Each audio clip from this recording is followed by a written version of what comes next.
The last letter. David was a man who lived by his own rules, never bound by the expectations of society or his family. A successful but notorious entrepreneur, he had spent years evading responsibilities, whether it was his family, his employees, or his own future. He had been the bad boy in his family, the one who skipped out on commitments, who disregarded the advice of well-meaning mentors, and who left behind a trail of broken relationships. His father, Thomas, had always been the opposite, rigid, disciplined, and stubbornly focused on providing for his family.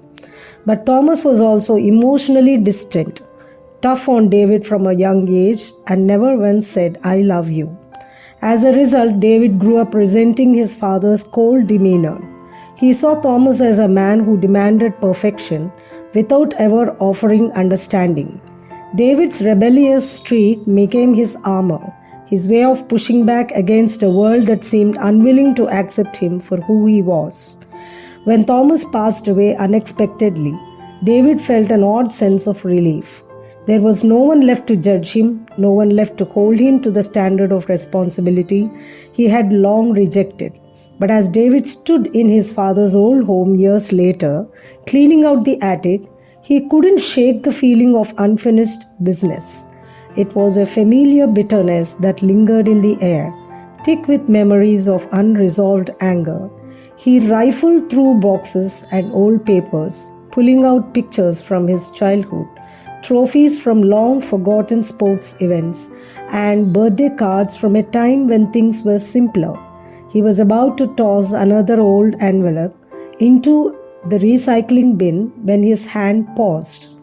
There, tucked beneath a pile of old letters, was one last envelope, addressed to him in his father's familiar, precise handwriting. His heart skipped a bit, and the anger that had long since faded boiled up again. What could this possibly be? Another demand from a man who never showed any affection? He thought. But for some reason, David felt compelled to open it. David, if you are reading this, it means I am gone. I won't pretend to be the father you wanted, but I did the best I could. I never wanted you to feel alone in this world. The truth is, I didn't know how to be what you needed. I wasn't perfect, and I had my own regrets. I worked my whole life to build a legacy, but I failed to teach you the things that mattered most. I never took the time to show you how much I loved you. I thought if I could just provide, if I could give you the best education, the best opportunities, it would be enough. But I see now from where I am that I was wrong. I pushed you because I thought you needed discipline, to be someone better than I was. I wanted you to be strong, David, stronger than me. But I see now that in doing that, I failed you. I didn't realize it, but all my sacrifices were meant for you to have the freedom to choose, to live your life however you saw fit, but I never stopped to ask if you even wanted that freedom. And now I have left you with a choice of your own. Please don't be like me. Don't wait until it's too late to open your heart to those who matter.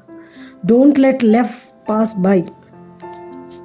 Don't let life pass you by while you are focused on the wrong things. I know you think I was tough, and I know you think I didn't care, but I did. And I'm sorry you couldn't see it. I'm sorry for all the times I let you down. I hope one day you will find peace with who you are, and in doing so, you will understand the kind of love I couldn't show you. Love, Dad. David's hands trembled as he finished reading the letter. He sat down hard on the attic floor, the weight of his father's words settling like bricks in his chest. His father, the very man he had spent years resenting for his emotional distance, had been carrying his own burdens. Thomas had never been able to show affection, but in his own way, he had given David everything he thought he needed to succeed. Yet somehow David had failed to see that. too consumed by his anger and defiance to notice the quiet love behind his father's actions. David's life had always been about living on the edge, avoiding the consequences of his reckless behavior. He had chased quick pleasures, quick money, and temporary satisfactions, never pausing to build anything of real value. He had ignored his family's needs, never once thinking of the toll his choices had taken on those who loved him. And now, sitting in the attic, David realized something profound. His father wasn't the failure, he was. For the first time in his life, David felt a stirring of regret, not just for the way he had treated his father, but for the life he had built on empty promises and evasion. His father's words echoed in his mind, "Don't let life pass you by." David clenched the letter in his fist, a wave of guilt crashing over him. But in that moment, there was something else too, an unexpected clarity. His father had given him the tools to succeed, but it was up to David to decide what kind of life he wanted from here on out. As David stood up and walked toward the attic stairs, a decision was made. He couldn't change the past, but he could change the future. He would honor his father's sacrifices, not by living in his shadow, but by building something real, something lasting.